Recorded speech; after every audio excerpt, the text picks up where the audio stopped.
Hi everyone, meteorologist Matt Gray. In the 4 News Now, First Alert Weather Center. Going to be, by August standards, I think it's going to end up being a pretty active week in our weather. And so there's some things that you have got to look out for.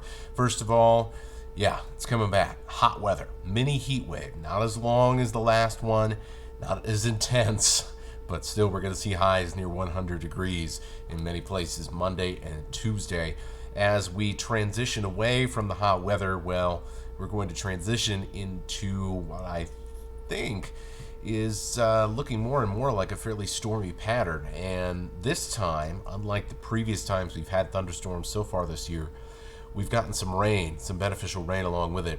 Not this time. It is too dry, and so we're going to be talking about dry lightning in your forecast. More excessive heat warnings, and that means multiple days where we could be threatening triple digits for an extended period and really warm overnight temperatures. That's for the LC Valley.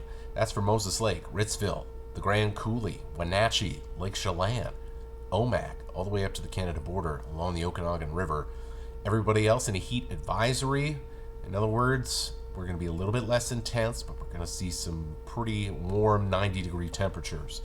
And we will be threatening, at least in Spokane, we'll be threatening triple digits by the time we get to the end of this heat wave on Tuesday.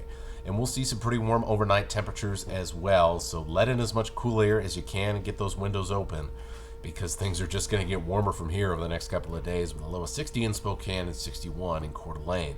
Our highs, 97 for Spokane, Coeur d'Alene hits 95, and look at all those triple digits in the LC Valley and then around the Columbia Basin. It's going to be a little bit of a rough start to the week, and will even be a little bit hotter in some of those areas on Tuesday. Downtown Spokane to get up to 98, might even see a few 99s in there, but lots of upper 90s up and down I-90 from the International Airport to the Valley to Liberty Lake. We're talking 97, 98 degrees for highs. A little bit better on the Idaho side, 96 for Post Falls, 95 in Hayden and Coeur d'Alene and Spirit Lake. 93, so that's going to feel pretty nice compared to what we're going to be seeing further to the west. So it is going to be quite uncomfortable in the afternoon. Get stuff done earlier in the day, and the same goes for Tuesday.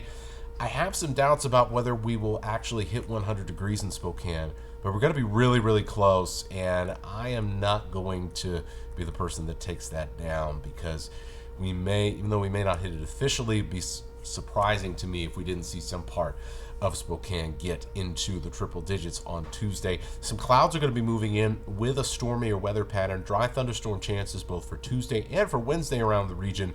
Things calming down later in the week and into Saturday and Sunday. I want to talk more about these dry thunderstorms, because this is not the situation we want this time of the year, dry lightning. And so look what happens here. This is Tuesday morning down on the Camas Prairie in the Blue Mountains, as well as areas east of the Cascades. All this thunderstorm activity tomorrow in Oregon, some of that's going to drift to the north, and so by Tuesday morning, we may be seeing some lightning strikes to our south. And look, action in Oregon, that smoke a lot of times ends up here, so this is really just not the ideal situation, no matter which way you slice it. Here's Tuesday night, and this is when I think things are going to become more active for our region as opposed to our friends to the south, where we're going to start to see some of these storms push their way up to the north, and we'll see some overnight thunder and lightning, and perhaps even a little bit of gusty wind. And unfortunately, that means it'll probably be a difficult middle portion of the week for our local firefighters, as there's probably going to be some new fire starts. I think I would pretty much guarantee that with how things have been going around here lately. And so our overall thunder chances are going to be pretty isolated. I'm not expecting this gangbusters type situation, but look to our south. Look in the Tri-Cities region. Monday night, talking about some a chance at least for some lightning activity, and that's what we're showing you. Not rain, but we're talking about lightning activity as some of these storm cells track up to the north. Here's 8 in the morning on Tuesday. Another chance for a little bit of lightning, especially south of Interstate 90. And here's some more as we go into Tuesday evening. So we're going to watch the updates on these forecast models pretty closely, and hopefully we'll get a better sense of kind of how things are going to play out with timing. And because after all, lightning, you don't want to be outside in that, and certainly it's going to present a fire hazard. So thunder roars head indoors. That's what we always say. So our storm chances, not super great, but they are going to be hanging around Tuesday into Wednesday. So something you need to be aware of if you're making some plans outdoors. And really, we just need to stay a little bit more vigilant as we head into this week, as we might see some new fires spark up around the region. All right, we'll keep you updated on this part of the forecast and our hot temperatures to start the week here on the 4 News Now YouTube channel, KXLY.com, KXLY Plus, as we head through another hot fire season week in the inland Northwest. I hope you have a wonderful week. We'll talk to you again soon.